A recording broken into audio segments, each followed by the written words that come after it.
In today's video, I'm going to talk about petty theft and grand theft crimes in the state of Florida. My name's Adam Rossen. I'm the attorney and founder of the Rossen Law Firm. We are expert criminal defense and white-collar attorneys in South Florida. We help good people when bad things happen to them so they can achieve their best future. And by the end of this video, you're going to know everything you need to know about petty theft and grand theft elements of the law and what the prosecutors or police need to prove against you if you're ever charged with those type of crimes.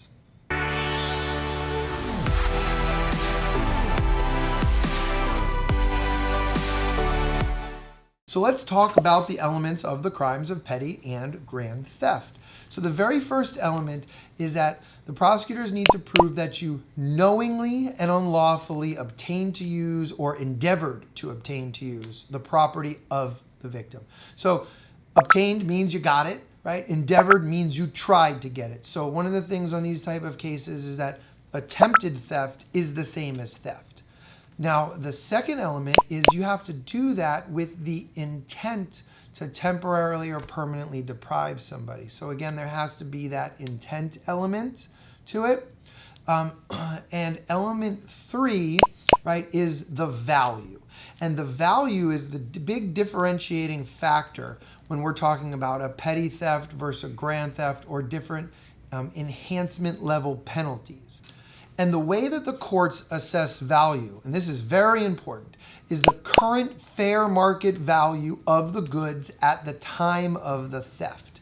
And that's what determines the punishment ranges between misdemeanors or felonies for petty theft or grand theft. And in one of the next videos, we're going to go into significant detail about the differences in value and how we can defend against those cases based on current fair market value. But for the purposes of this video, if the value of the goods is under $100, then we're talking about second-degree petty theft with a max punishment of up to 60 days in jail or 6 months probation. If it's between $100 and $749, it's a first-degree petty theft, which is a max of a year in jail or a year of probation. If it's between $750 and $20,000, it's a third-degree felony with a max punishment of either 5 years of prison or 5 years of probation. And if it's $20,000 or above, it's a first-degree felony, which is punishable by up to 30 years of prison or probation. So there's significant enhancements when we're talking about a higher dollar value. Now, there are some additional enhancements that you need to know about. And one in particular is felony petty theft.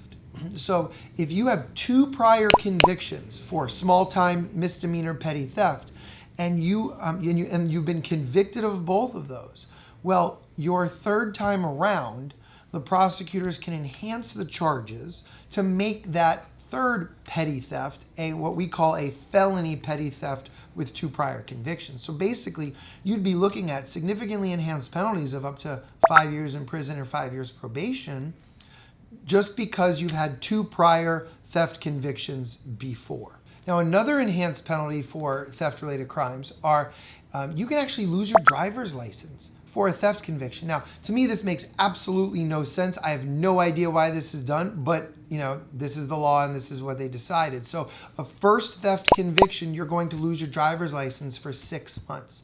A second theft conviction, you're going to lose it for a year. Again, makes absolutely no sense. No idea why they decided this, but that is, one of the penalties when we're talking about theft-related crimes. And we're going to cover in a little bit more detail those in another video. But really, the elements of the crime, for this video is the most important things to discuss.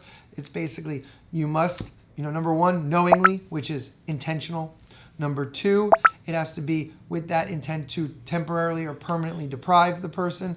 And number 3 is the value, right? What is the value of the goods that were either permanently taken or temporarily taken? And those are the 3 elements of theft for petty theft, grand theft, and of course there's certain enhancements depending on prior, prior criminal history, prior convictions, and stuff like that. So in the rest of this video series, we're going to be talking more in depth about penalties, defenses, the court process, the arrest process, what do you do, when to get an attorney, how we defend cases, all those different things to make this a comprehensive series. If you have any questions, feel free, give us a call. Our phone number, our information's here. Don't forget to like or subscribe to our channel. We love giving free information, and we'll see you in the next video.